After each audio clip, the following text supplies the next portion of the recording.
Welcome to the Lori Clark Show. My next guest is Shannon Christensen. She was born and raised in Kelowna and lives there with her husband and 2 young boys. With a BA in psychology and a master's of counseling in psychology, specializing in forensics, she has a passion for working with marginalized populations and used this drive to start Mamas for Mamas, which is a grassroots project that has since become a national nonprofit organization dedicating to reducing the negative impact of poverty on low-income mothers and their families. Shannon has been recognized as a top 40 under 40 recipient, a woman to watch, and was a top 3 finalist for Woman of the Year through the City of Kelowna Civic and Community Awards.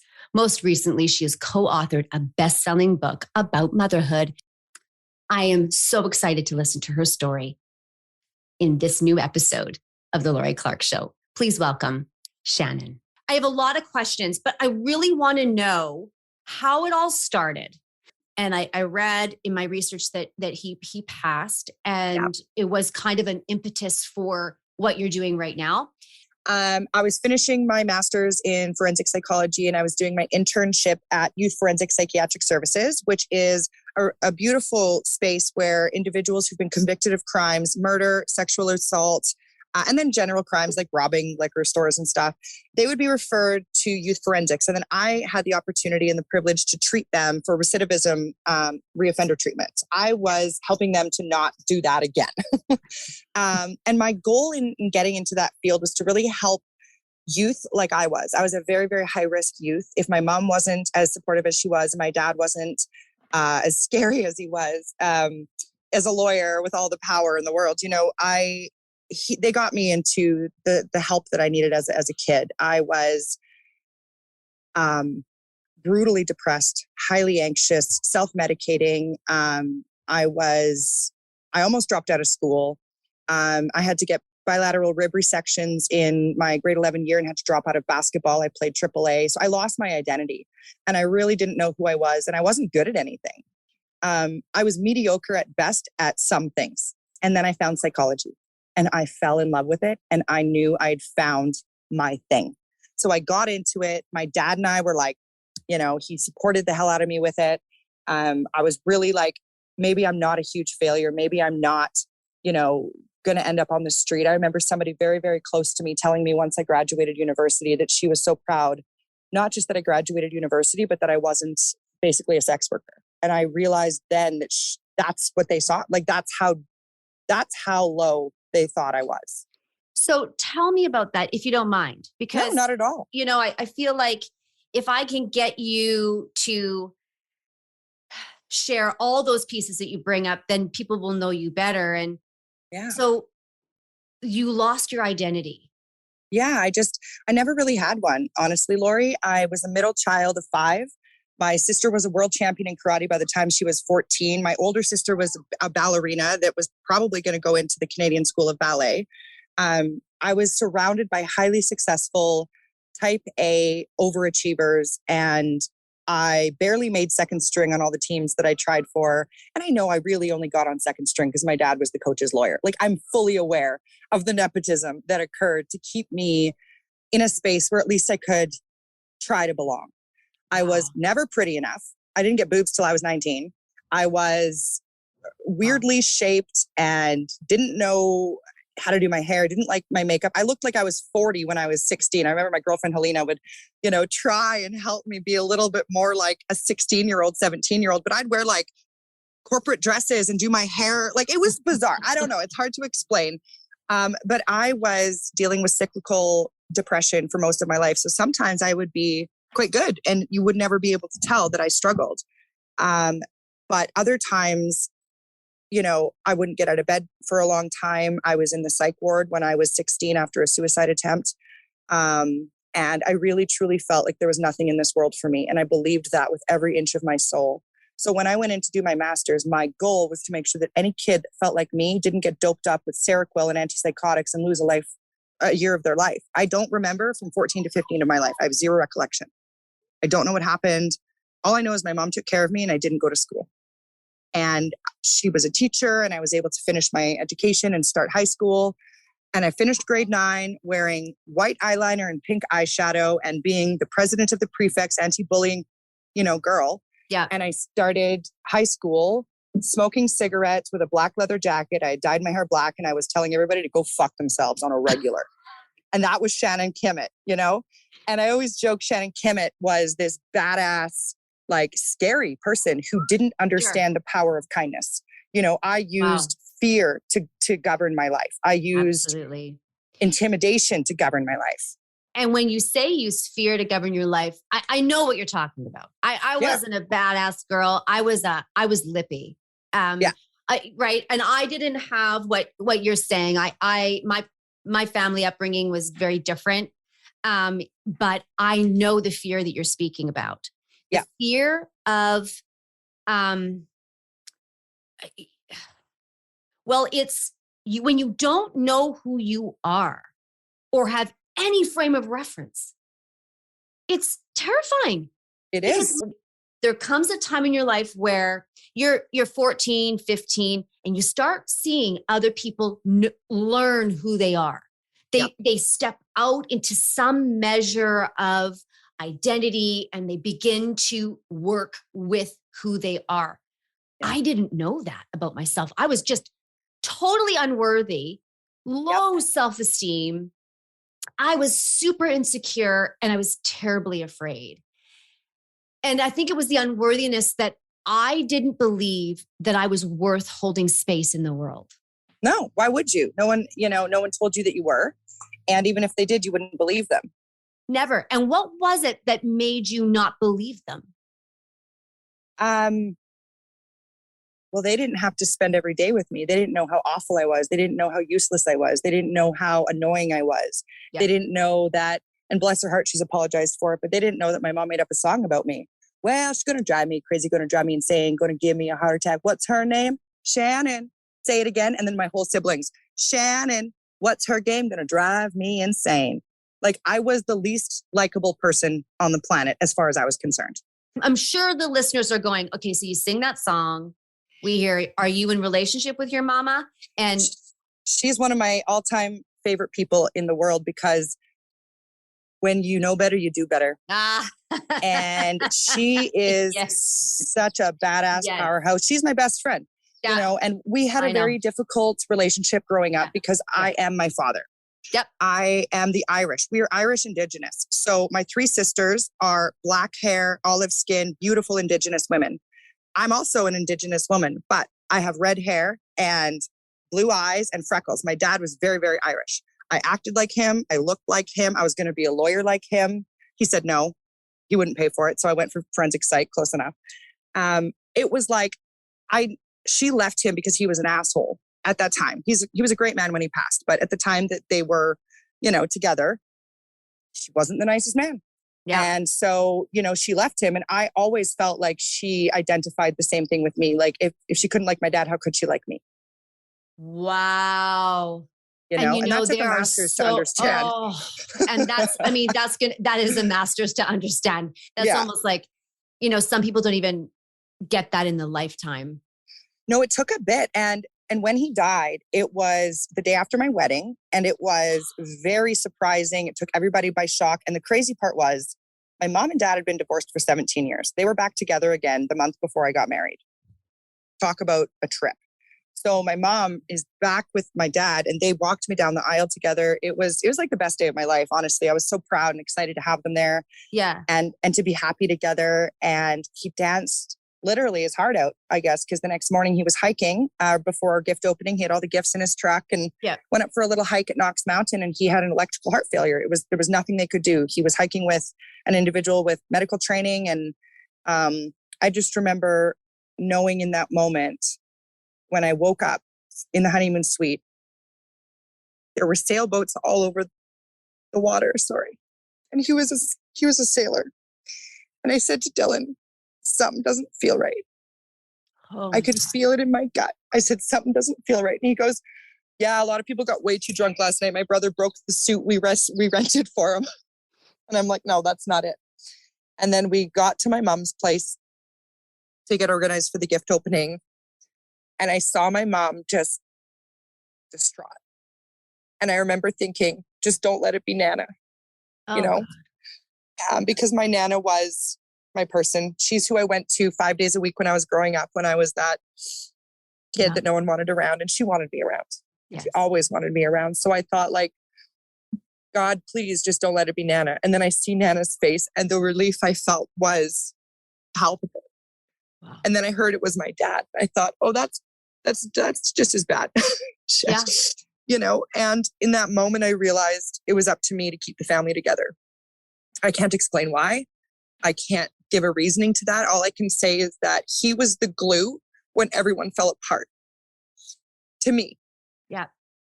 And in my mind, I was like, my mom can't be the glue. She doesn't like me, so she won't keep me in. So I better be the glue so I can stay part of this family. Because I thought if he was gone, I would be too.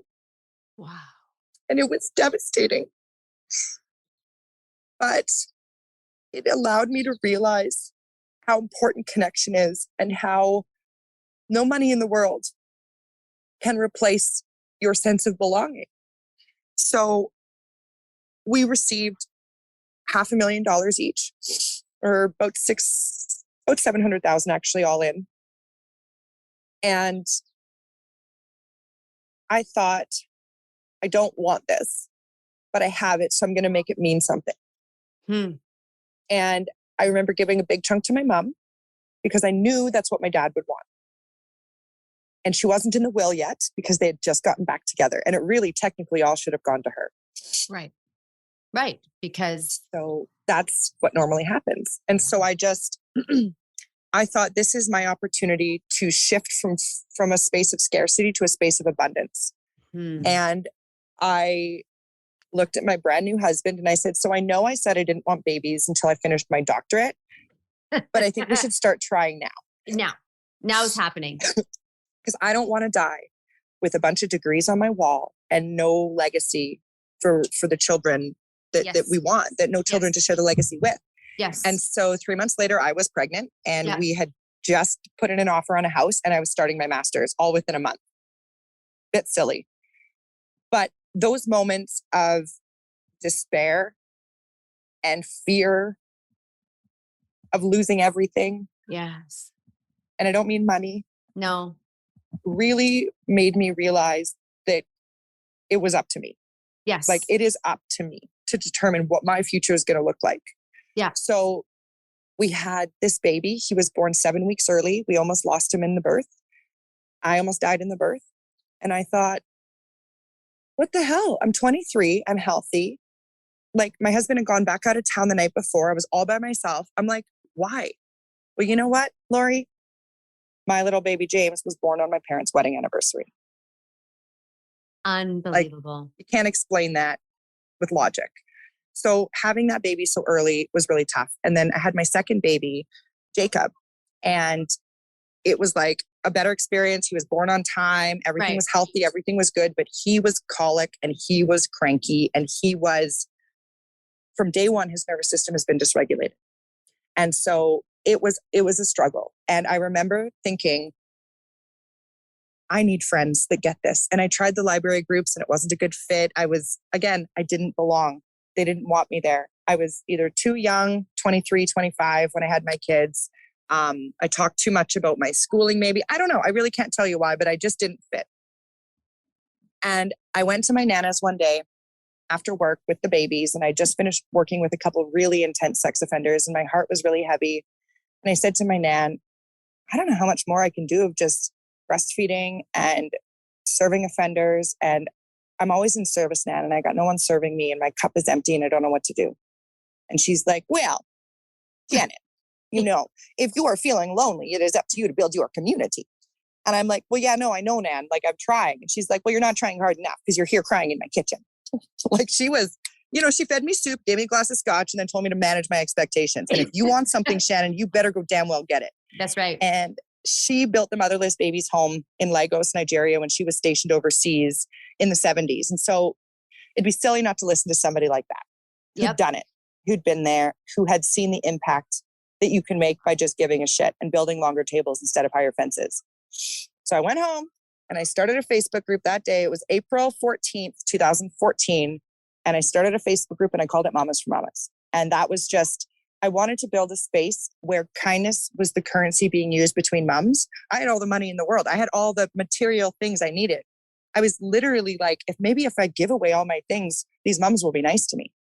Maybe if we stop selling things to each other and start giving things to each other, we'll break down the barrier of sales and competition, and we can actually just find a way to support each other. And a lot of moms at first were like, wait, I sell my stuff on Castanet and then I buy the new stuff. And I was like, I know, but what if, and hear me out, what if you gave it away with the understanding that karma would bring it back to you? And they were like, oh, yeah, no, I'm more transactional than that. And I said, okay, that's cool. Join Mamas when you change your mind. And it went from 32 members to like 300 members to 3,000 members. And I was like, we've made it. Like, we've done everything we need to do. We have 3,000 members. We have at least 25 trades going on every day. Yeah. Moms are getting stuff they need that they couldn't afford otherwise. Boom. Yeah. And then I kept looking for moms. Now it was my mission to find the moms that needed this help that didn't know where to go. So I went on this shop and swap site one day and I saw this mom asking for groceries. She was 19 years old, having her second. Single mom, had already been to the food bank and was like, I need food. I don't know where to go. Right. And she was just getting destroyed in the comments. I've never seen such nastiness. It was like keyboard warriors and then some. They were just, if you can't afford to have a baby, blah, blah, blah. And it was, I'm not even going to repeat them because it was awful. So I messaged her and I just said, girl, what in the actual? I don't know who these people are and you probably don't either. And so you don't need to pay for the support you need with your dignity ever. Yeah. Let me know what you'd like to eat. I'll bring it over today. And she goes, oh my God, thank you so much. I would just love some spaghetti. Like spaghetti. And that happens to be my favorite meal. And so I'm like, damn girl, I'm gonna get you bolognese. I'm gonna get you garlic bread. I'm gonna get you sides. Like I went and I spent like $250, $300, like an average weekly grocery shop for a big family. And it felt great. And it was like my dad buying it for her. So I was like, here, Pops, like ode to you, hombre. We're helping out a mama. I know you'd be proud. Yeah. And it was that drop off. It was that moment. I'll never forget it in my entire life. My kids were with me. Jacob was on my chest in one of those baby Bjorns. Jimmy was in the wagon, completely overloaded with the groceries. And when she opened that door, she was in shock. She actually 100% believed I wasn't going to show up. She is so used to being disappointed and let down that when I said, delete that post, I'll be there in an hour. She didn't believe you. She didn't believe me. And I thought, all right, my mission is now to make sure that every mom believes us when we say we got you. And now that's not just a grocery trip. That's not just a shop in the Karma market. You know, we fix moms' vans when they need to get to and from work. We're, $2,000 or $3,000 on a van we're spending right now to get a mom back into it because that's actually her home. We have dental issues that we're covering all day, every day. We have a $3.2 million budget at this point, and we started with $300 in 2014 in the Mamas for Mamas bank account. I mean, Shannon had a bit of influx into that bank account as needed, but like Mamas for Mamas as an entity had $300 when we started from bottle drives. And I was really proud of that $300. Okay. And we took that and we grew it and we grew it. And we had volunteers support and we had more and more moms join this movement just to give back. And I realized this is what I had been missing. It's not that I needed friends. I needed community. I needed connection. And I would find my friends through that network. But it is crazy when you think that a sense of belonging is the strongest predictor of mental health. That's Adlerian. That's the studies that I come from. And it's legit. And when you don't have connection and you don't have a sense of belonging, it doesn't matter how much money you have. It doesn't matter that you can put your kids in the nicest school and get them the nicest clothes because you're not whole, which means your kids aren't whole. And it's not your fault. It's not like something's wrong with you if you don't know how to connect. We are in a world where disconnection is normal. Like Dr. Jody Carrington says, we're in the reconnection revolution. We need to make an effort to come back together. And if we don't, it won't happen. And I unintentionally created this movement of mothers coming together to stop judging and stop shaming and start really connecting around what they need, looking at your neighbor to make sure they've got enough, not to compete or to compare. And that's the shift that Mamas for Mamas brings to the motherhood community. I mean, I don't even know where to respond. I kind of listen. It's like, there's so many things here. I know. I want to ask a few things. I know about belonging myself, like we just you shared too, that fundamental place where you just, Shannon, I knew I was meant for bigger things. I knew it. I had a vision of myself when I was 17 years old, and I saw myself now. And that vision is the thing that kept me, I would see it every 4 or 5 years and go, oh, okay. And I had no real grounding for it. I just knew, but the shame I felt from how I was raised and what I was told I was, and the lack of belonging that I felt. But one thing that you said that I know resonates with so many other people, and I was just saying this to my brother the other day. I said, what was really hard for me in my life is that I had to sell my own truth to be allowed back into my family dynamic. There it is. Every day. If I was seen, if I spoke something that I felt, if it was a truth or not a truth, one of my parents, my father, he would dismiss. And we're no longer in relationship. And there's shame with that feeling of, well, now I'm telling you, which might mean I'm telling the world, which might mean I'm telling a whole bunch of people, and then someone's going to see it and they're going to say, oh my God, Lori, you just ratted out your dad. Yeah, I did. Well, you're being authentically honest with yourself. And my dad disowned me for 4 years, from 13 to 17. And you wonder, what did I do? Yeah. I'm a human. No biological person, mother, father, does that without, number one, not being stable.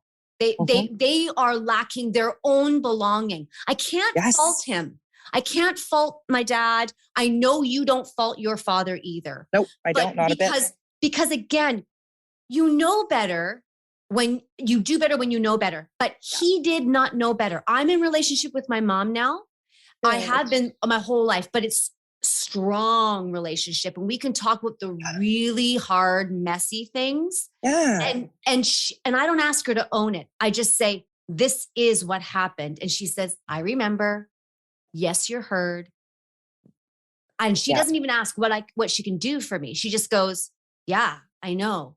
But this place of where you said something, where you said you pay for the support you need with your dignity. Yep. I did that until I was 20 years old. I married my partner, Dave, when I was 20, 7 days after I was 20. I ran like hell to get out of my house. That a girl. I get it. In the cartoons where you see the hole in the wall, that's like the person running. That was me. I really empathize with that. But the core of that for me, and I didn't know until last year when my whole family of origin fell apart. My mom left him 51 years. Good for her. And good for you, Lori's mom. Proud of you. Good for you, Mom. You'll hear this. Maybe not. Yeah, she will. But here's the thing. I said to my brother, I am done having to suppress who I am, having to bargain for my own soul. I know. And my brother stopped dead in his tracks. He said, what did you just say? I said, I feel like I have to convince you, like I have to put a sales pitch to tell you, Lori Clark, she has 4 kids. She's worthy. I'm worthy. I promise you. I'm just saying what I see. I see something wrong. I'm saying it's wrong. I'm not going to be treated that way. There's a boundary. I'm setting a boundary. I'm not going to be ashamed for it. And I'm not going to keep living in someone else's scarcity. No. So I'm not going to apologize anymore and try to sell myself to get back into the family. Right? There she is. Yas queen. Exactly. Right. And if they really, truly deserve you, they will bring you into the fold. And if they don't, reasons, seasons, and lifetimes, girlfriend, they're there for some or all. Belonging is belonging. Yeah. Let's speak to that place of what were the grassroots for you when you realized that you belonged? What happened for you? Can you share with someone who resonates with my story, resonates with yours, and says, how do you actually create that? What did you do? I really just made it about helping other people, and it helped me. When I focused on trying to help myself, it didn't work. It was inauthentic. It was not aligned. It didn't make sense. Right. When I really just focused on how damn good it felt to help somebody else out of a situation that, you know, I had so little control over everything in my life with losing my dad. I had control over who I could help.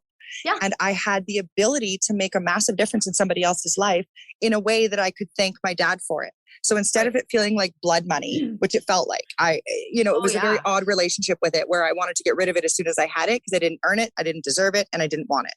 And if I enjoyed it, that means I enjoyed him being gone. I mean, so many psychological issues wrapped up into that kind of money. Oh yeah. But I just thought, you know, he gave me the best gift that I could have possibly asked for. And that is to build a community without the stress and strain of, you know, I did quit my full-time job and I was able to do so because I had the ability to fund my income myself for a little while. I did put about $150,000 into Mamas for Mamas, maybe $200,000 over time, little bits here and there. I couldn't pay people in the beginning. So if one of our volunteers was about to get evicted, I'd pay their rent and it never went through Mamas. I would just pay them. I would just help them. Yeah. And that kind of stuff, I don't know. It changed my dynamic from being a victim to being a victor because I was no longer victimized by my father's death. I was inspired by what I could do with what he left behind. I had to shift, and it took a while to reframe that. It really took a while and a lot of therapy and a lot of grief work. And I felt guilty enjoying helping others with his money until I realized that's exactly what he would want it. Like that's what he would have wanted for me. But he would have also wanted me to look after my family and to be happy. And so he would. Building that community did all of that. It allowed me to utilize the funds in a way that I didn't feel gross about it. Yeah. It allowed me to do what I've actually really loved, which is to live in kindness. And my entire life, I have had this empathy streak that I've hidden because it made me feel weak and it made me feel vulnerable. And I remember putting on special needs dances for all of the kids that didn't come to the regular dances. And I brought all of my girlfriends, all the popular pretty girls. And it was just what we did. It was like, let's just make sure everybody feels welcome. Yeah. And that just felt normal to me. And later on, my mom would tell me, like, I always saw that incredibly empathetic, kind soul. And I'm so happy she's here to stay because, you know, my mom is so proud of me and she loves me more than anything. She just never let me get away with the bullshit. No. And she never let me. Nor should she. But at the time it felt punitive, you know, at the time it felt hard. Oh yeah. But she's the first one to call me out on my bullshit, but she's the first one to come to my aid, to come to my support, to, you know, when things were going a little crazy for me in a certain part of my life. Yeah. She stepped in as that organizational change expert and she just made it happen, you know, and whenever I'm stuck, I call my mom now. Yeah. And it used to be, I called my Nana. And then it was, you know, I called my dad before that. But my mom has become this epicenter of hope and growth as a single mom of 5 who grew up saying I have an abundance of money with 32 cents in her bank account, who's now very well off. And not because of an inheritance, because she busted her ass, went back and got her master's, went and taught overseas. I mean, this woman speaks like 6, 7, 8 languages, something crazy. And she's just like, she is the real OG Big Mama. And the reason I built a community and I was able to build a community is because I watched her do it as we grew up.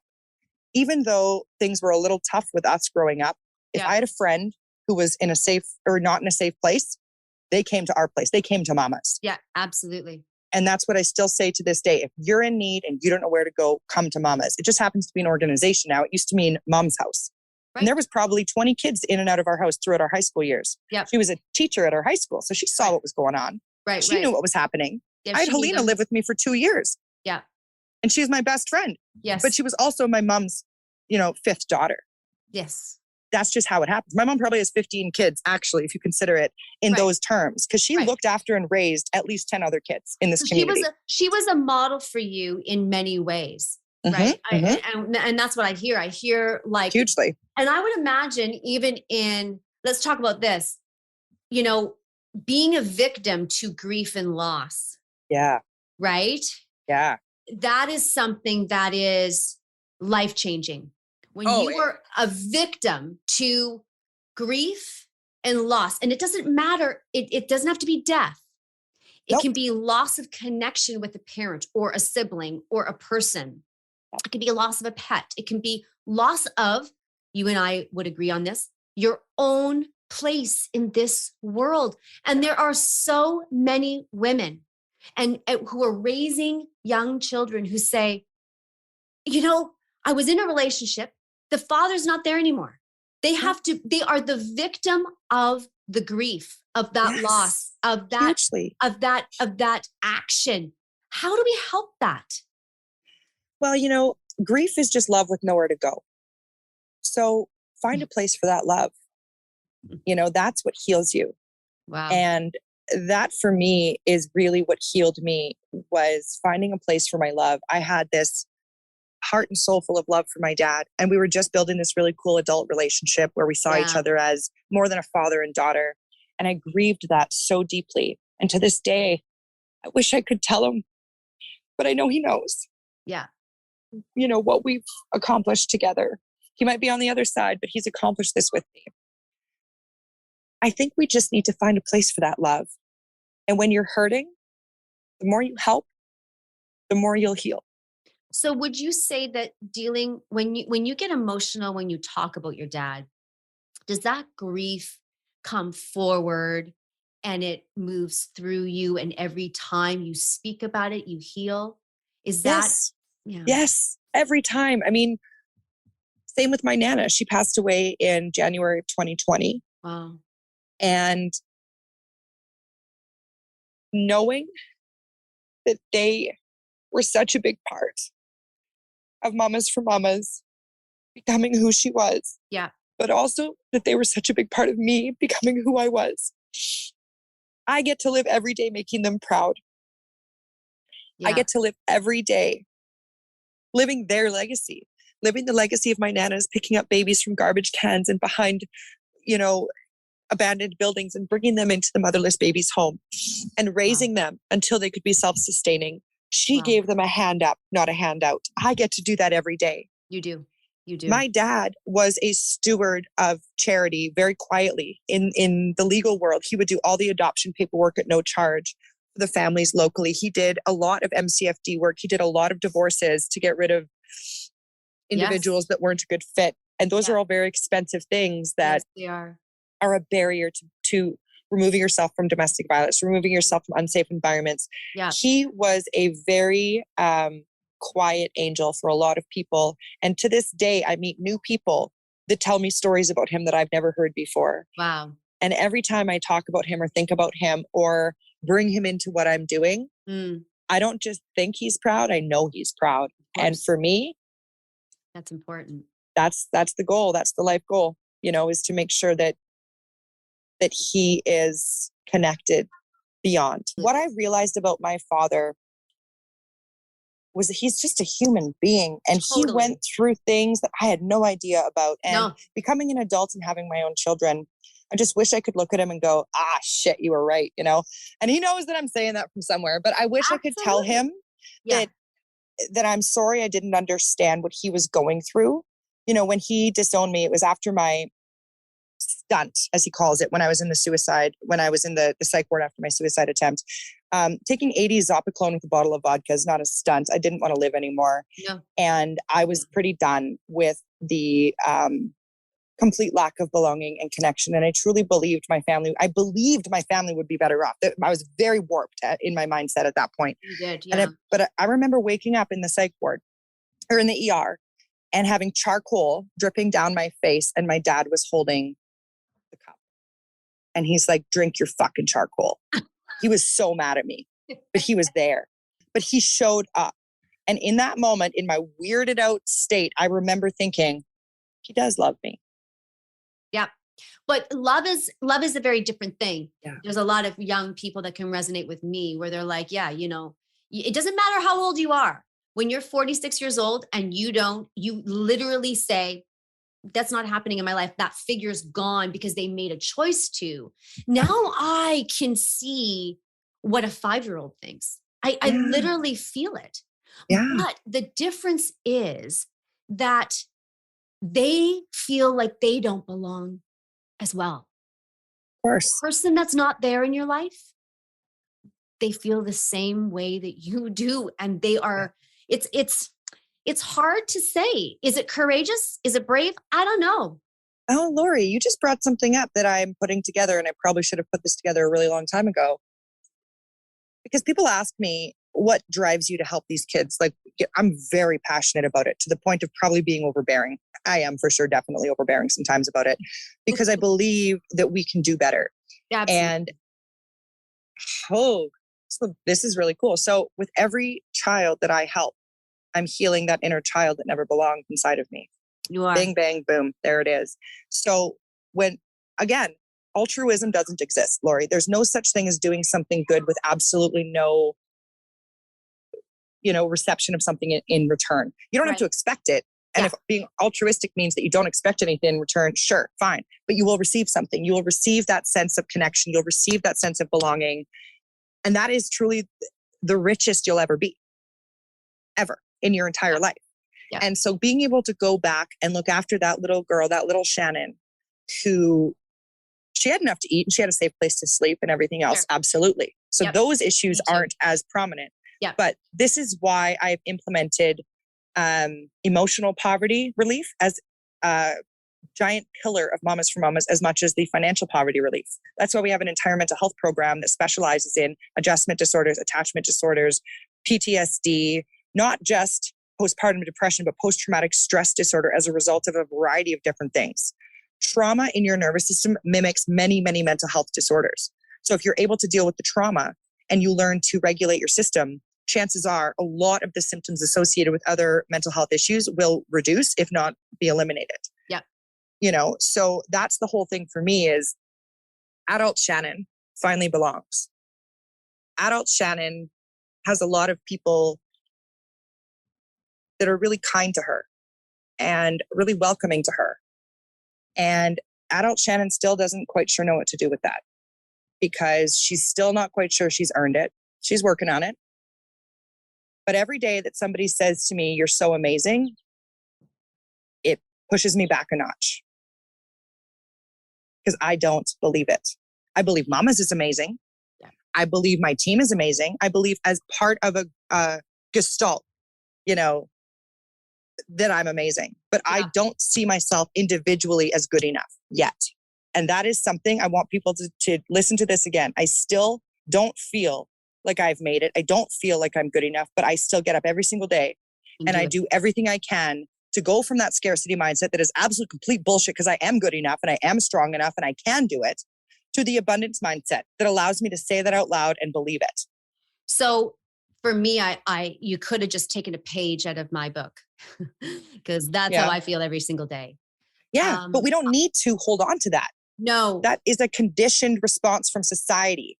So one thing that I maybe could share with you is the one way that I've baby stepped. And I'm just saying this is new. So I don't have, but if someone were to say, well, how would you start believing that?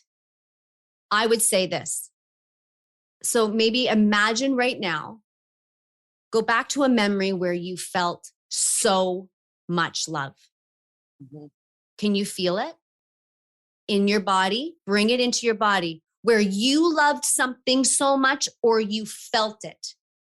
Okay, I can do the first one. Okay, so feel it. Okay. You just did it. Yeah. Yeah. The work isn't as hard as you and I think. No, it's not. We've come from, that protective, defensive, street fighting craziness. Yep. And been loved. I've been loved by a man who is unbelievable, and our children. And I just have not ever learned to love myself. Yeah.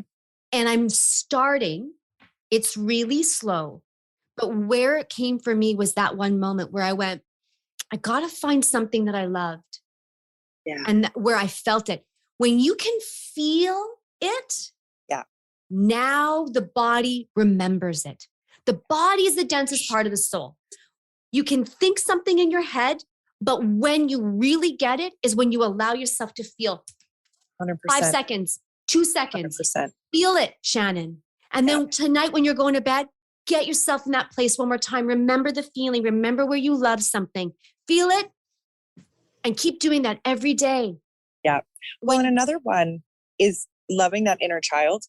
That's when a hard one. If I'm talking to myself, in a negative way, which I don't do anymore. I outright refuse to do it. Yeah. But if I find myself or catch myself being negative about something for whatever reason, I ask myself, how would I feel if somebody was saying that to 6-year-old Shannon? And then I go, okay, point taken.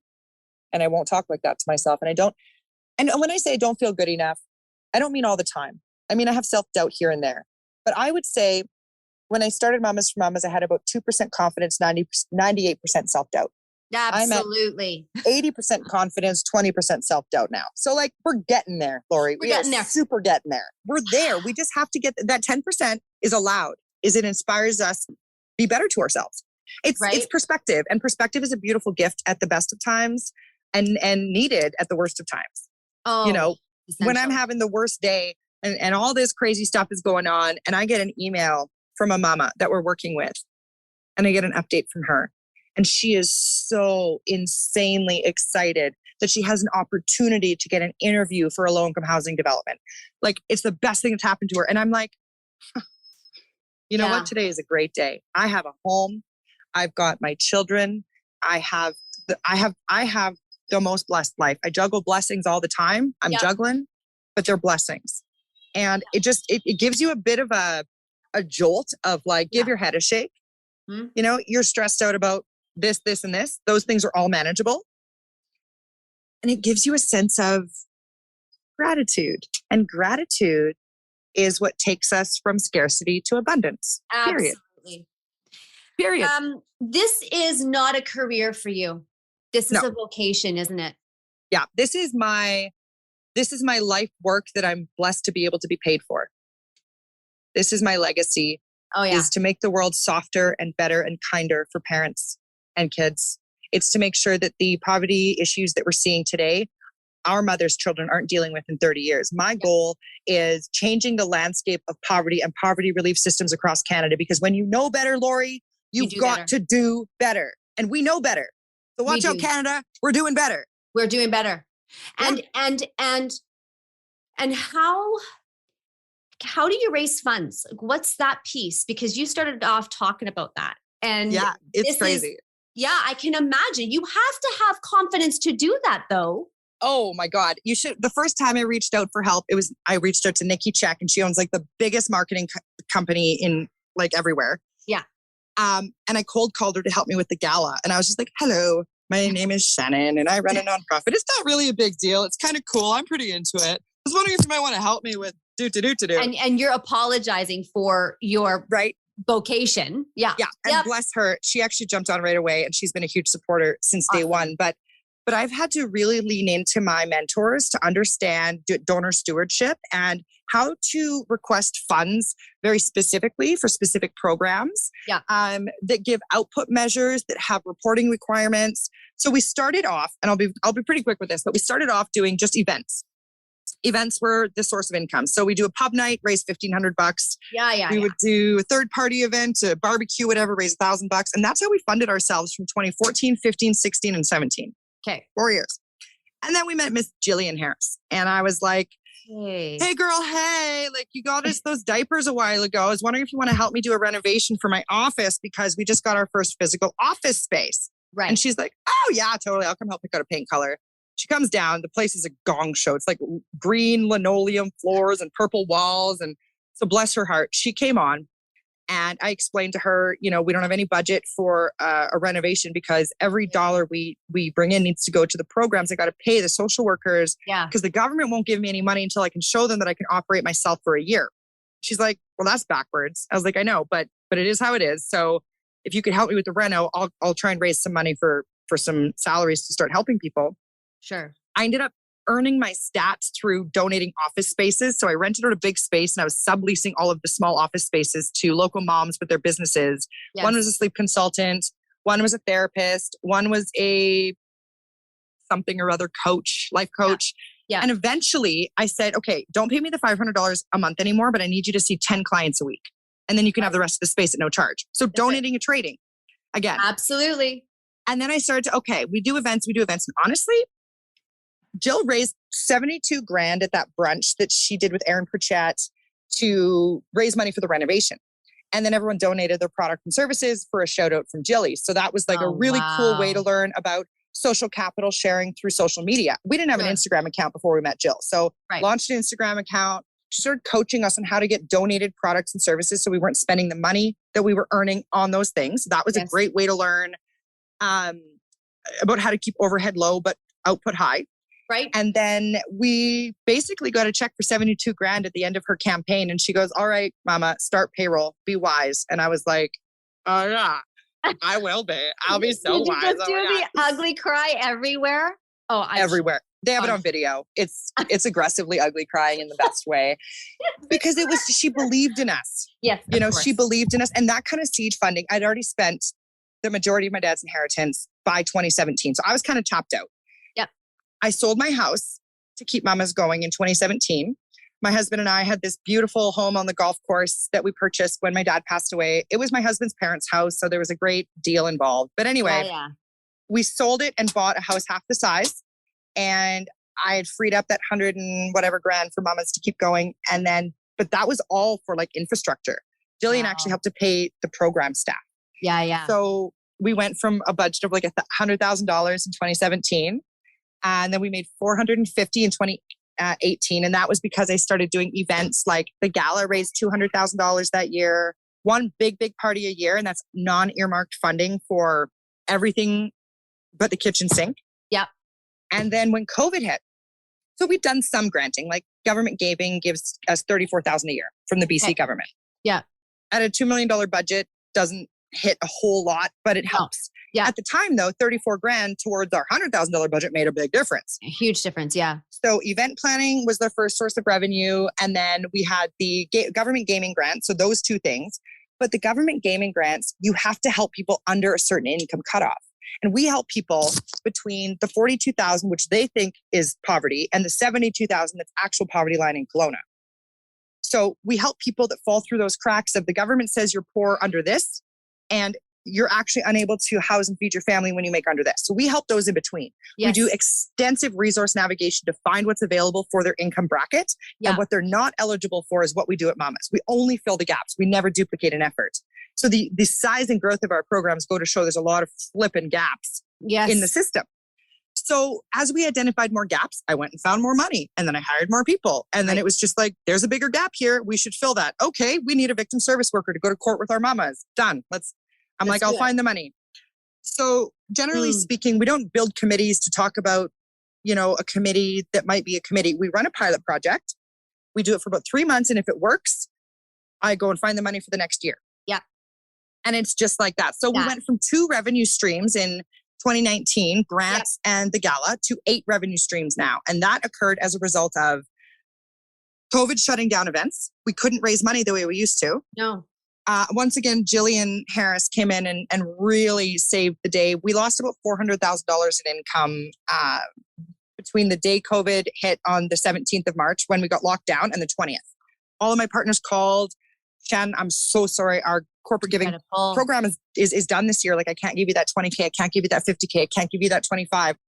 And I just went, I understand. I brought them a bottle of wine and a mama's wine glass. And I'm like, call me when you're ready. Like, call me when you're back up and running, because we're going to get through this. I was for the first time, I didn't know how mamas was going to make it. Right. In March of 2020. And my Nana had just passed away in January. And I remember thinking, I can't fucking let this die right after Nana dies. That would just be like insult to injury. I can't do that. No. So my program director showed up with a list of 17 grants that were like private foundations and things we'd never done before. A bottle of wine and a brick of cheese. And I ate all the cheese and I drank all the wine and I did all the grants. And we got 16 out of 17 of those grants. And we were back up and running in 3 weeks. Like no problem. You just ate cheese for days? I ate it. I ate all the cheese that day. Like I had a freaking, it was a good time. I shared it, but it was a substantial amount of aged cheddar. Anyway, we got all those grants. And I remember saying to Lindsay, like, okay, we can't let any of these staff go. They're going to become our clients. That's right. There's nowhere for them to go if we're not here. No. So we got to get creative. And then we also had to shift every single one of our programs from in-person delivery to online within a 2-week period because mom still needed help. Absolutely. So we just did it. We just nose to the grindstone, worked 20 hours a day for 2-3 weeks, and we just flip and did it. And then I went, never again. I am never going to let any one position be funded by one source of revenue. We now have each one of our positions, except for the Back to Work government program. Yep. 4 sources of revenue fund each position. Awesome. Each position at a minimum. Yep. So we've got the third-party online cause marketing donations. That's about $20,000 a month. And that's our social media and partnership coordinator, Stephanie. And she builds partnerships with Hellberg and Burke. Paris Jewelers, certain portion of money from each necklace comes back to mamas. There's buy one, give one campaigns. That's right. Indigo and Medela do give back campaigns of you buy one, you get one kind of thing. Yeah. So she brings in a ton of money, but she brought in $1.3 million of just product last year to go into the markets. Wow. And then we got a national distribution center in Kelowna so we can start shipping these products out to our other branches so we don't need to hire acquisition partnership people out in each branch. So that is reducing overhead that way as well. So at a $3.2 million budget this year, we have a 17% overhead, which is very low. That's all we spend on running the organization. Everything else, 83 cents on the dollar, goes right to the mamas. And that is very important to me. And it will only get better. Yes. The reason for that is, like, I just got a new Karma Market donated here in Kelowna, no charge. We have a warehouse here donated, no charge. I only have one office space we pay for in all of Canada. Everything else donated for a tax receipt. And that is how you leverage donors to give in a different way. So that's another revenue stream, is in-kind infrastructure donations. Yes. We have a space in Calgary donated, a space in Red Deer donated, a space in Nanaimo donated, a space in Vancouver donated.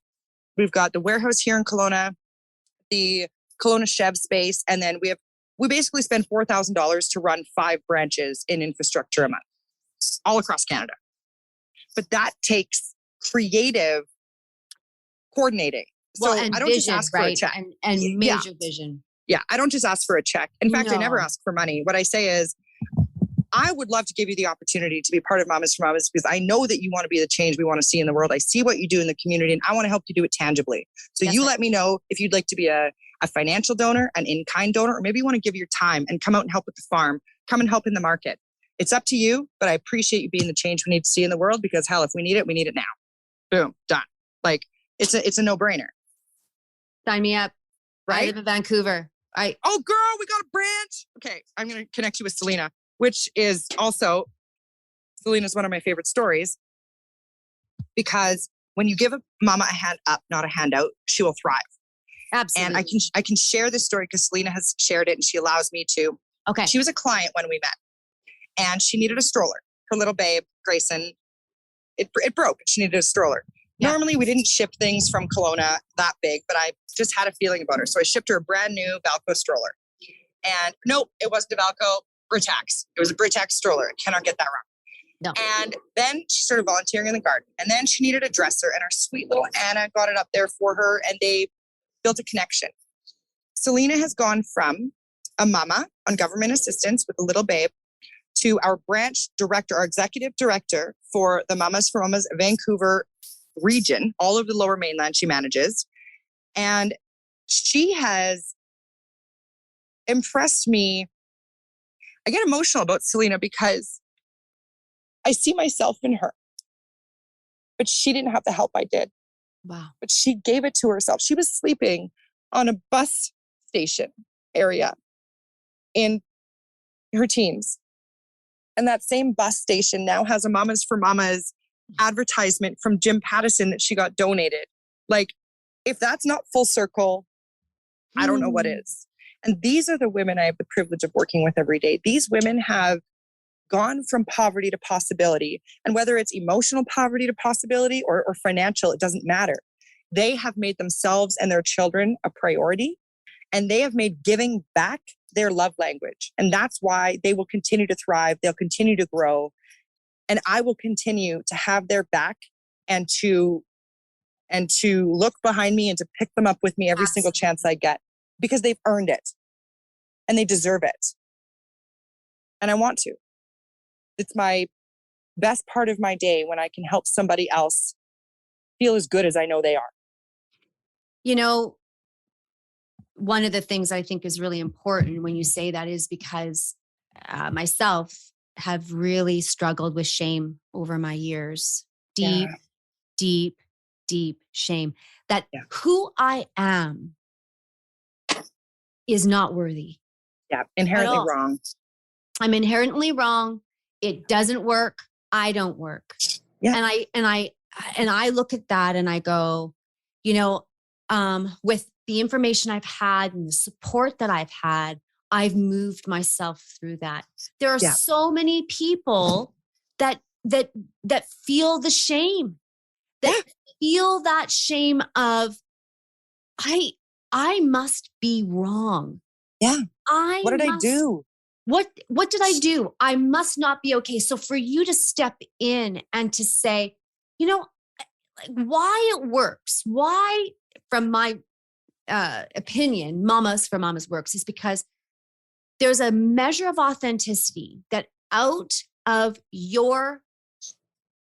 what you've said, your own self, lack of belonging, not quite there yet on the belonging piece.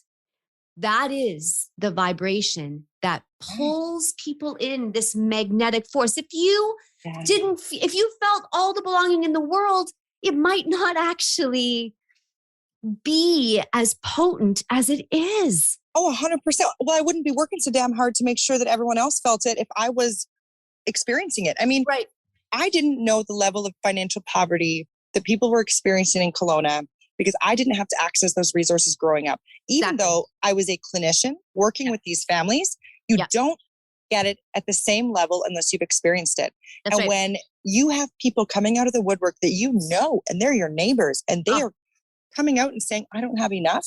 It is humbling and it is inspiring.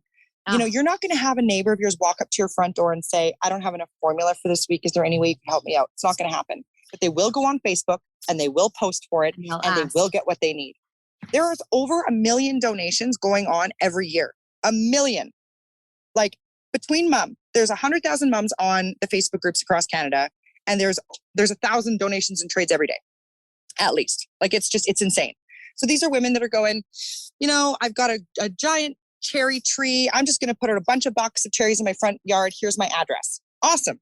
But there's other moms that are going, I have no beds, no bedding, and no pillows. I've just left my partner. I'm in the shelter. I'm getting into my new place tomorrow. Does anyone have anything? And 342 comments later, she's got every single thing she needs and people are dropping it off for her. That is power. Oh, and that is moving through it's the courage to move. Firstly, you move yourself through the shame that you don't matter, that you aren't enough. Then you have the courage to say, I need something. That's exactly is the right. Sequence. That's is. And then, you know, and we had that Facebook group as the primary source of support for a long time. So it was donate, trade, support, connect. If they couldn't find it on the group, I would go find it and then post it on the group. Yeah. But there was a much bigger need because no money can be exchanged hands on the group. What do you do if you're $500 rent short on rent? Yeah. So I started to look at the resources and I identified the biggest gap of all was someone to walk you through the resources, someone to help you understand what you're eligible for, how to apply for it, and then what to do when there's a gap.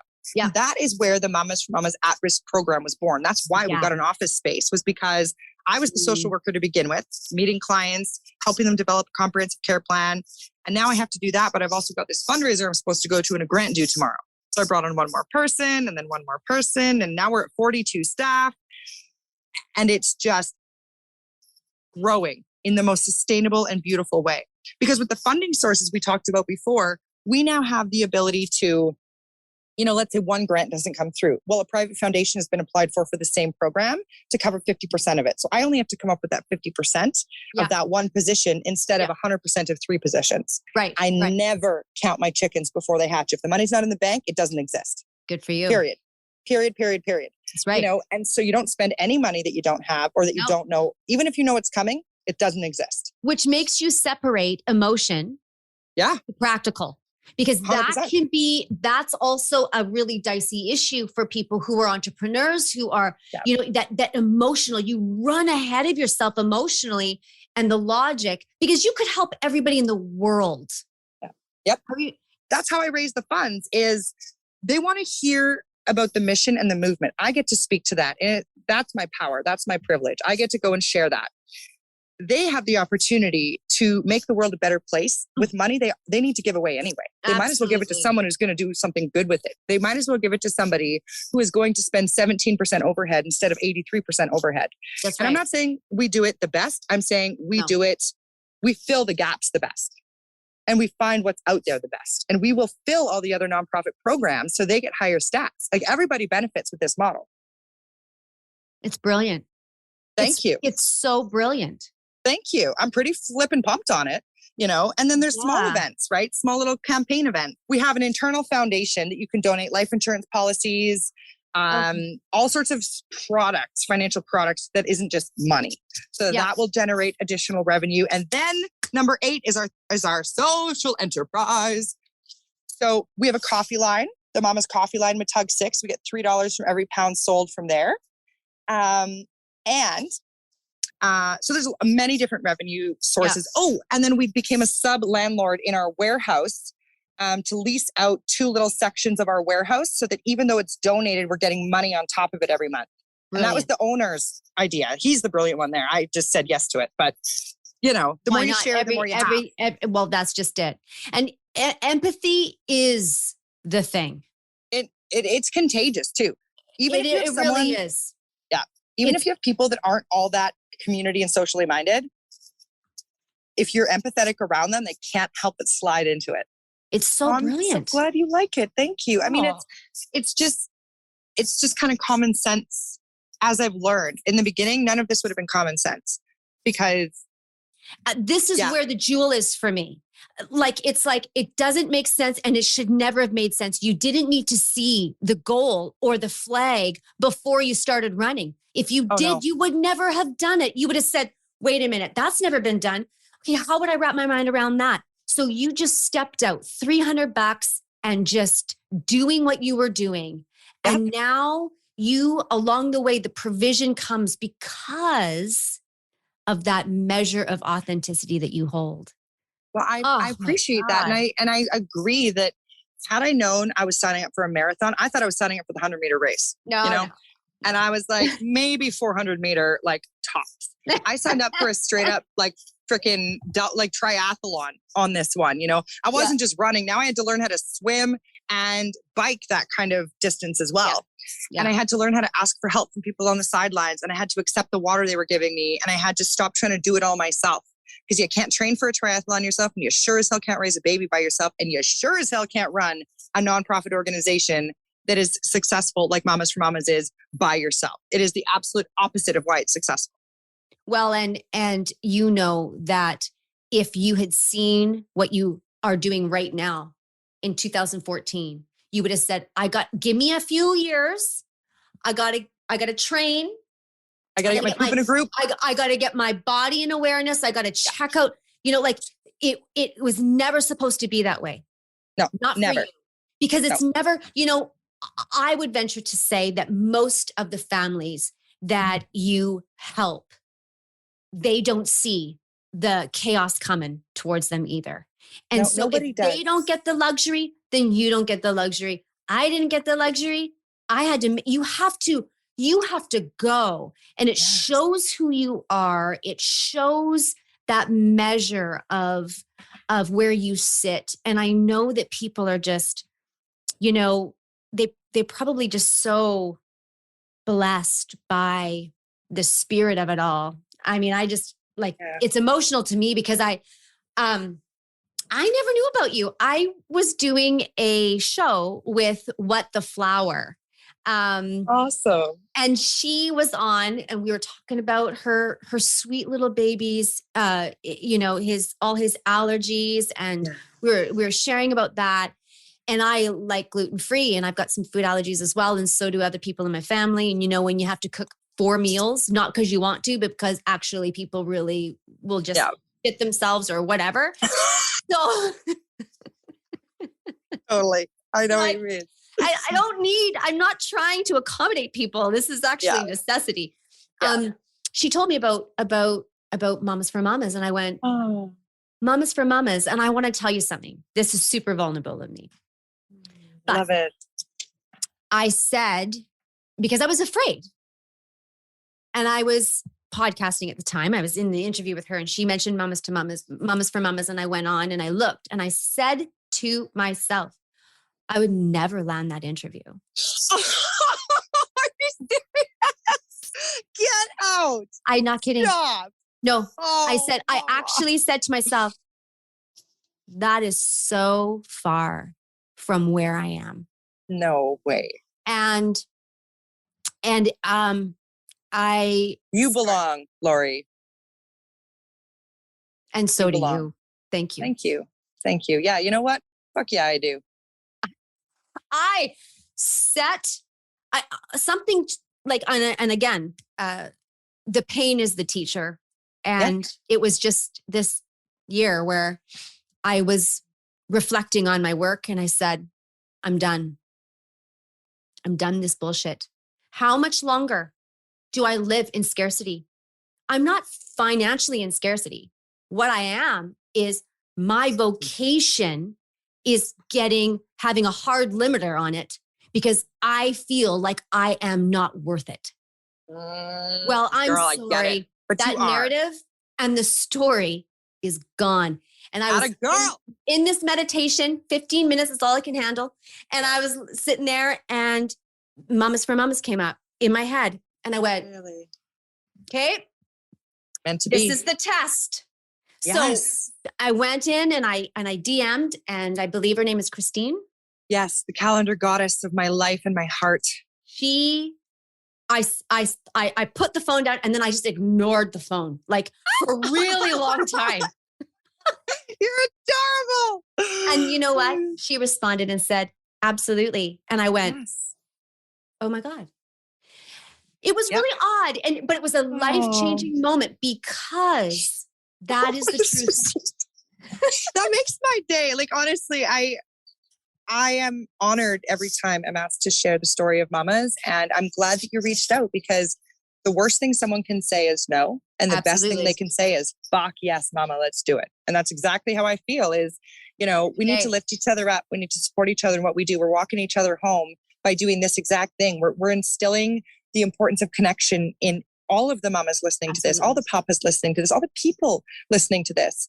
At the end of the day, we're only as happy as our saddest mama. And we just need to keep lifting them up and supporting them and building longer tables instead of higher fences. It takes the same amount of work. It takes the same amount of material, but the outcome is ridiculously, drastically different. How can I help? Join the Mamas for Mamas volunteer team in Vancouver, please. Done. Boom. Done. Seriously, I'll introduce you to Selena today. I'll do it right now. You are going to fall in love with the team down there. I mean, every single person that works for Mamas, I honor them to the depths of my soul. But the Vancouver team, it was our first team outside of head office to build and grow and do. And they're just like, they're freaking powerhouses. And I can't wait to introduce you to them. And Selena's down there. Okay. And Selena, my sweet nugget, is having another baby in November. And it's also our baby. So she's a single mama, but she's not because she's got me and she's got 40 other staff that are, I'm going to just go down and spend a week with her when the baby comes. Like, of course, she doesn't get a choice. I am the baby whisperer. It is my turn. No. I'm sorry. I'm going to disagree with you.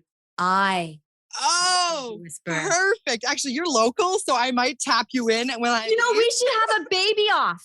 We gotta find. Yes. And who's going to soothe the baby more first? 100%. Okay, Selena, if you're listening to this, which you probably are, we're going to be competing to see who can love your baby the most. Well, I don't know, Selena, so I don't know if she's going to let me in. Oh yeah, she will. She will now. You're part of us now. You belong, Lori. You belong. I know that I'd love to connect with you again. I know that. I would love to, 100%. It would mean a lot to me. And I really appreciate you having me on today. It's been a really, really cool conversation and connection. Thank you for letting your experience be the gateway for everyone else. Because when you share that, what that does is it makes everyone else say, that's me. Yeah.